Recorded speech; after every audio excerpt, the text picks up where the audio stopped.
नमस्कार, public news देख रहे हैं आप।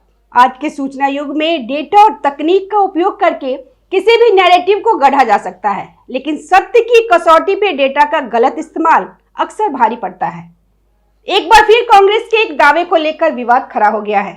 विपक्षी दलों पर अक्सर यह आरोप लगाया जाता है कि वे राजनीतिक लाभ के लिए कई बार अधूरी या गलत जानकारी के आधार पर सरकार पर आरोप लगाते हैं। ताजा विवाद भी कुछ ऐसा ही है जिसमें कांग्रेस नेताओं के दावे पे सवाल उठ रहा है। विपक्ष का काम सरकार की आलोचना करना है और उसे जनता के हित में बेहतर काम करने के लिए मजबूर करना होता है, लेकिन कई बार विपक्ष पर यह भी आरोप लगता है कि वह जनता के बीच भ्रम फैलाने की कोशिश करता है।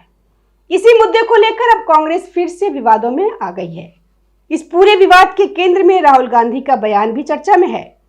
उन्होंने हाल ही में यह आरोप लगाया था कि दिल्ली विश्वविद्यालय में इंटरव्यू के माध्यम से छात्रों को बाहर करने की प्रक्रिया अपनाई जाती है और यह जाति के आधार पर भेदभाव का तरीका हो सकता है। लेकिन इस बयान के बाद यूनिवर्सिटी ऑफ दिल्ली प्रशासन ने प्रतिक्रिया देते हुए कहा कि अधिकांश स्नातक और स्नातकोत्तर कार्यक्रम में प्रवेश कॉमन यूनिवर्सिटी एंट्रेंस टेस्ट यानी कि CUET के अंकों के आधार पर होता है और सामान्य प्रवेश प्रक्रिया में इंटरव्यू अनिवार्य नहीं है। यानी विश्वविद्यालय प्रशासन ने साफ कहा कि इंटरव्यू के आधार पर बड़े पैमाने पर छात्रों को बाहर करने का दावा सही नहीं है। इसके बाद इस बयान को लेकर राजनीतिक बहस और तेज हो गई। बिना किसी जानकारी के, बिना किसी रिसर्च के उच्च शिक्षण संस्थानों पर इस तरह के आरोप लगाना न केवल छात्रों के बीच पैनिक पैदा करता है, बल्कि संस्थानों की प्रतिष्ठा को भी धूमिल करता है। इसी बीच एक और मामला सामने आया जिसमें कांग्रेस नेताओं ने सरकार के एक दावे पे सवाल उठाए थे। यह मामला 2 LPG टैंकर जहाजों से जुड़ा था।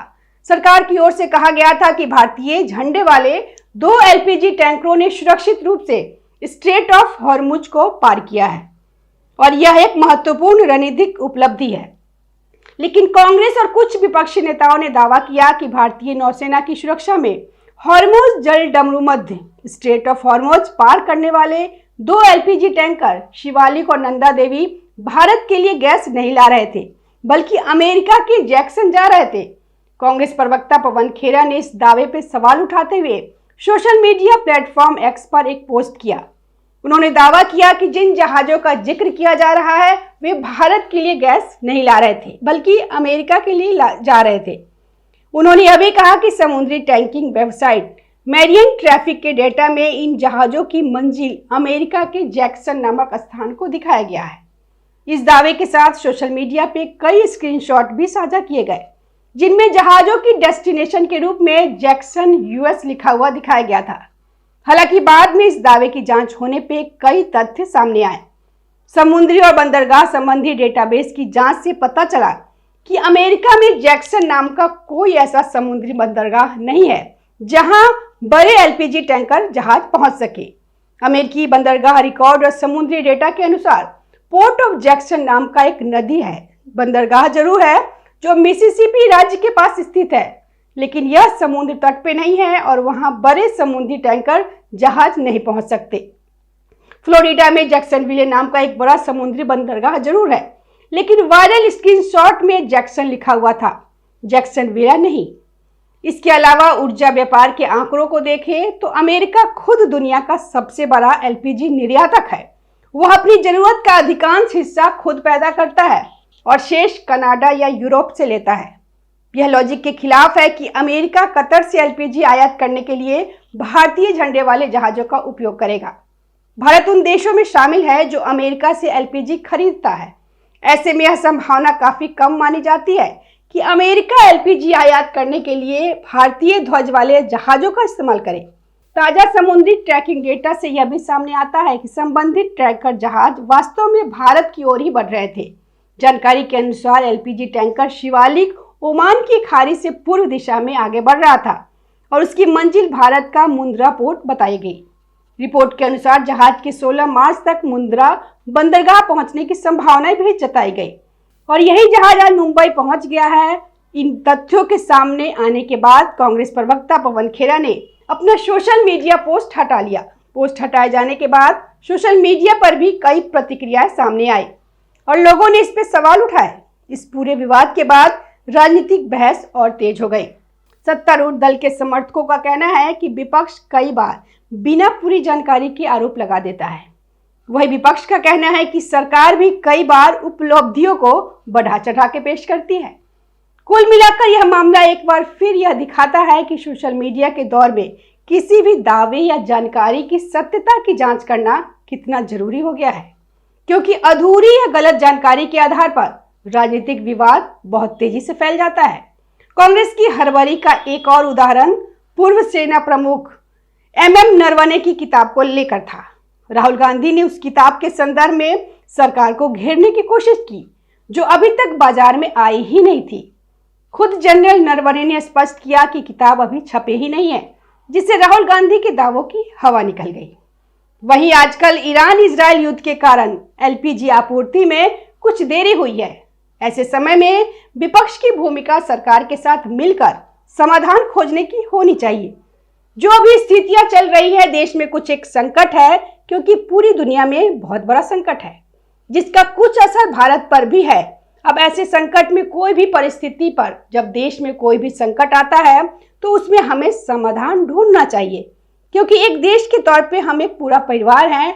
परिवार में जब संकट आता है, समस्या आती है, तो सब लोग मिलकर समाधान खोजते हैं।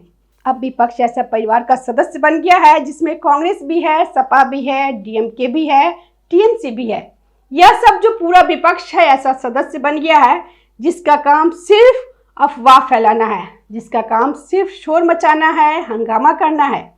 समाधान खोजना, कुछ अच्छा करना, सकारात्मक करना, इनको इससे कोई मतलब नहीं है।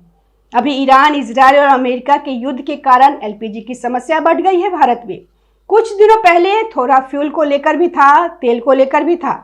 भारत करीब 40 देशों से तेल लेता है, तो यहाँ पेट्रोल की समस्या नहीं हुई, दाम नहीं बढ़े, डीजल के दाम नहीं बढ़े और चीजें अपनी जगह ठीक चल रही है। LPG की थोड़ी समस्या हुई है क्योंकि भारत वेस्ट एशिया से ही सारा LPG लेता है और भारत में जो उत्पादन होता है उसका 2 गुना भारत बाहर से लेता है। कुछ कंपनियों ने उत्पादन भी बंद कर दिया है, तो उसके कारण यहाँ थोड़ी समस्या है। लेकिन इस समस्या को बहुत बड़ा संकट, विकराल रूप देने का काम कर रही है कांग्रेस और उसके साथ सपा और उधर उनकी TMC। इनकी ये सारी पार्टियां मिलकर इस संकट को और बड़ा कर रही है। राहुल गांधी संसद में हंगामा कर रहे हैं, सिलेंडर के पिक्चर लेकर जाते हैं, सीढ़ियों पे बैठ जाते हैं, इनके साथ इनके नेता भी बैठ जाते हैं।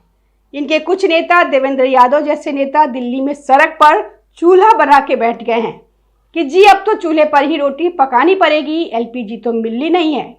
इसी तरह से बयानबाजियां दूसरी पार्टियों की भी चल रही है, लेकिन इससे लोगों को क्या मदद मिलेगी? आप बताइए। जितना जो सप्लाई हो रहा है वो सप्लाई उसी तरह से रहेगा।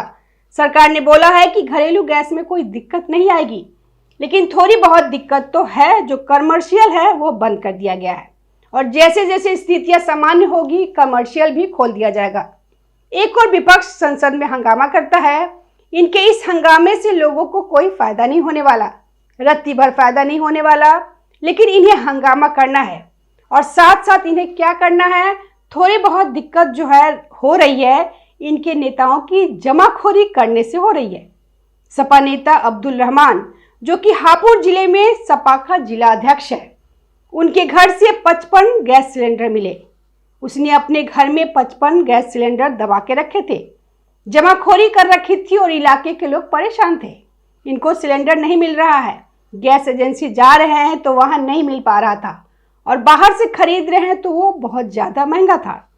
अब लोगों को थोड़ा सा शक था तो पुलिस को कुछ मुखबरी हुई, तो पुलिस ने फिर छापे मारे और इनके घर से मिले 55 LPG सिलेंडर। 55 सिलेंडर, समझ लीजिए कि अगर वहां 55 परिवारों के घर भी एक एक सिलेंडर पहुंच जाता तो इन 55 परिवारों का लगभग 1 महीने का काम बन जाता।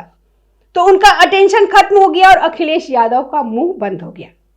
तुम्हारा जिला अध्यक्ष है भाई, वो सिलेंडर दबा के बैठा है, तुम इधर यहाँ सिलेंडर कर रहे हो। LPG नहीं है, LPG नहीं है, संसद से लेके सड़क पे तुम लोग हंगामा कर रहे हो और तुम्हारा ही नेता जमाखोरी करके बैठा है।